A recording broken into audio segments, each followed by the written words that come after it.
Here's me not smiling properly for the camera on Christmas morning.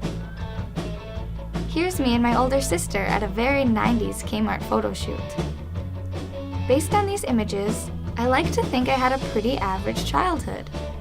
I grew up in the Upper Peninsula of Michigan with 2 loving parents and a devious older sister.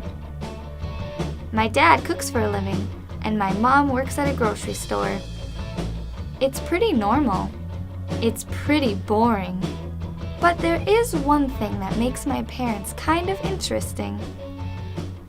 They're rock stars.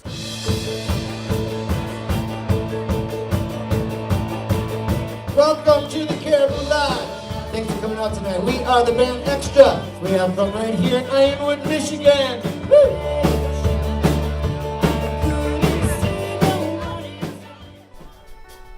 Music was a huge part of my life growing up. I vividly remember listening to the Logical song by Supertramp over and over in the car as a kid. But where did my deep love for music come from? The only place it could have, really. It's so much a part of who I am. It's been a big part of me since I was 4, basically.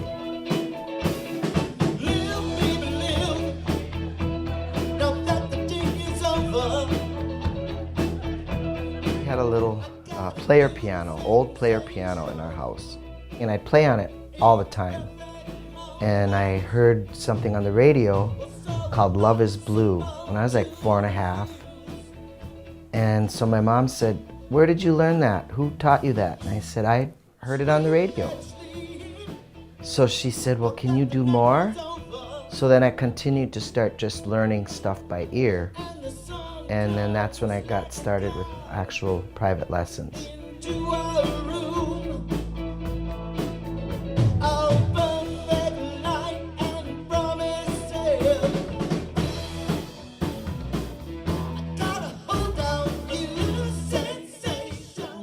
If it's something that you are passionate about, it's just a part of your life and you're in tune with it.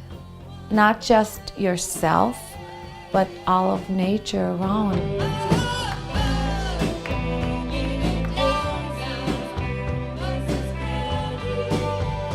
If something were to happen where I lost my hearing, I bet music would still live on in my brain because it's there.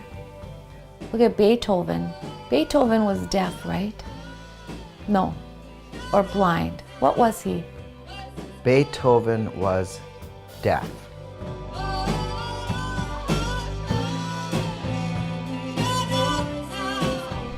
Xtra got together in 1982. They were primarily a cover band playing the best hits of the 80s, but they did occasionally dabble in songwriting. After playing locally for a while, the band hit the road and toured the US for 5 years. Mike Armada, who is our drummer, he called me and he said, "Hey, would you want to be in a band?" So that's how it started. And they didn't have a keyboard player, but I had an agent. So I told them, I said, "Well, if you want me to join," I said, "I'm a musician, I don't have a day job, I want to just play music. So I will join your band if you come with me on the road." And so they all agreed, and that's how it started. I think it's always just the performing is the best part. You have to do the work. You have to put up with the constant practicing. But when you're actually there and you have an audience, it's so worth it. You see their faces and their reaction. You know, you feel like you're giving them something. That initial getting up on stage, I always have butterflies. Nerves never go away. One of Xtra's finest moments was in 1987 when they opened for Meatloaf. He was a huge star in the 80s. And that's the closest I ever came to feeling like I had made it, just because of the way they treated us, you know, like we were something. We were something special.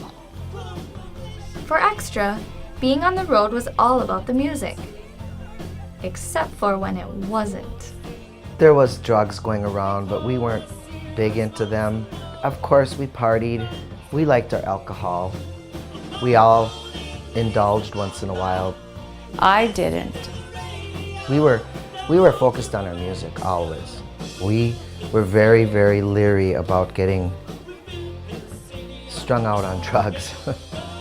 Yeah, okay, Dad. Whatever you say. Acid. Paper acid. I had a lot of fun on the road. Can you imagine being stuck on the road with someone day in and day out for 5 years? Sounds like a good way to start a fight. Or fall in love. Definitely one of the two. Well, she thought I was, I don't know what she thought. Well, I thought he was the most arrogant person I ever met. She didn't like me. My first impression was, wow, she's got a great voice. She looks good. That was it.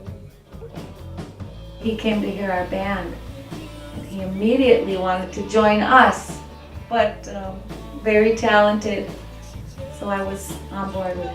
The talent, that was important. The arrogance, you can kind of shove under the rug.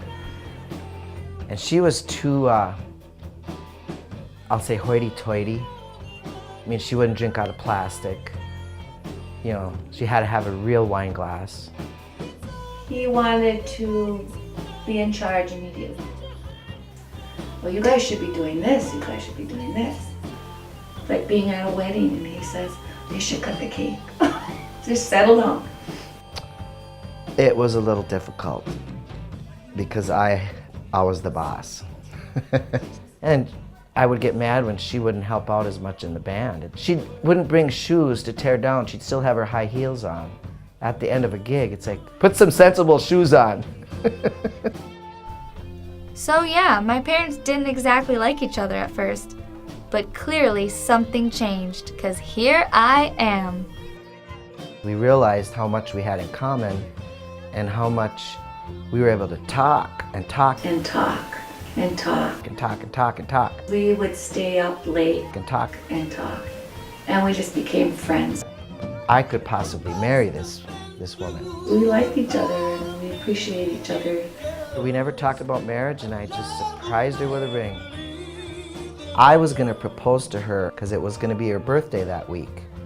Well, I couldn't stand it. I couldn't wait. I drove up with flowers and a ring, and I went in. She's like, "What are you doing?" I said, "Let's get married. Will you marry me?" And she's like, "Are you sure?" I said, "Well, why am I not sure? I bought a ring."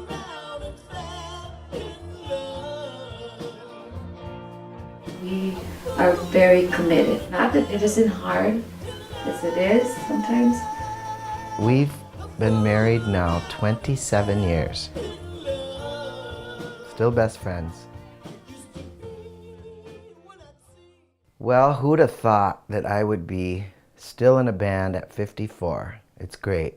And it keeps you healthy because you really relieve stress when you're being able to play music. I mean, look at me now. My kids are grown.